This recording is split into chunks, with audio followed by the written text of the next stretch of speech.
السلام علیکم every one. الحمدللہ آج 29واں روزہ ہے، آخری روزہ یا ایک اور موقع، دیکھتے ہیں کیا ہوتا ہے۔ آپ رمضان کے 29ویں روزے میں داخل ہو چکے ہیں۔ یہ رمضان کا آخری روزہ بھی ہو سکتا ہے، مگر چاند نظر آ جائے، اگر چاند نظر نہیں آتا تو 30 روزے بھی ہو سکتے ہیں، ٹھیک ہے جی۔ اگر یہ آپ کا آخری روزہ ہو تو اس دن کا ہر لمحہ قیمتی سمجھ کر گزارنا چاہیے۔ سب سے پہلے بہترین روٹین آپ کے ساتھ شیئر کرتے ہیں۔ سحری، تہجد اور دعا کا وقت۔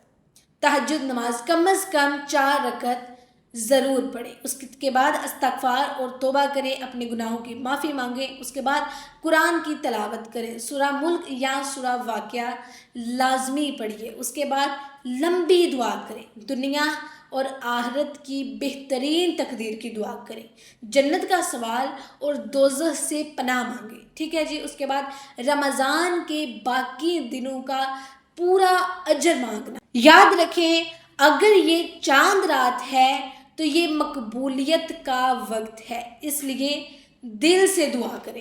اس کے بعد فجر کی نماز جماعت کے ساتھ ادا کریں، قرآن کی تلاوت کریں اور ذکر الہ کریں، 100 مرتبہ یا اس سے زیادہ درود شریف پڑھیں، صدقہ اور خیرات لازمی کریں، غریبوں اور محتاج لوگوں کی ہیلپ لازمی کریے گا۔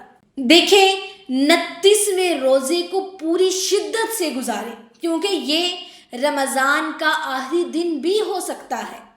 اب ہے 29ویں رات، چاند رات یا عبادت کا ایک اور موقع۔ اگر چاند نظر آئے، یعنی کہ چاند رات، اللہ کا شکر ادا کریں، عید کی تیاریاں کریں، لیکن عبادت نہ چھوڑیں، صدقات الفطر ادا کریں۔ چاند رات صرف شاپنگ کی رات نہیں، دعا اور عبادت کا وقت ہے۔ اگر چاند نظر نہ آئے تو ایک اور روزے کا موقع ہو سکتا ہے۔ دیکھیں، اگر چاند نظر نہیں آتا تو 30واں روزہ بھی ہوگا۔ اس کا مطلب ہے اللہ نے ایک اور دن دیا اپنی مغفرت اور جنت کو حاصل کرنے کا۔ ایک اور دن کا روزہ، ایک اور دن کی عبادت، ایک اور دن کی دعاؤں کا فائدہ اٹھائیں۔ اور کیا 29واں روزہ آخری ہے؟ اگر چاند نظر آئے تو یہ آخری روزہ ہے، اگر چاند نظر نہ آئے تو ایک اور روزہ باقی ہے، میں بھی اگر چاند نظر آ جائے تو یہ آخری روزہ ہے۔ اسے عبادت میں گزاریں، اللہ تعالیٰ سے معافی مانگیں، اسے سیڈ ہو کے گزاریں کہ میں بھی نیکسٹ رمضان ہمیں نصیب ہوتا ہے یا نہیں ہوتا، ٹھیک ہے۔ اس پر سیڈ ہوں، اداس ہوں، خوش نہ ہوں کہ صبح عید ہے، ایک اور روزہ کم ہو گیا۔ عید کے لیے خوش ہوں، لیکن اس کے لیے بھی اداس ہوں کہ رمضان گزر گیا، ٹھیک ہے۔ جو بھی ہو، یہ دن اور رات رمضان کے بہترین لمحوں میں سے ہے، ہر پل کو بہترین طریقے سے گزاریں۔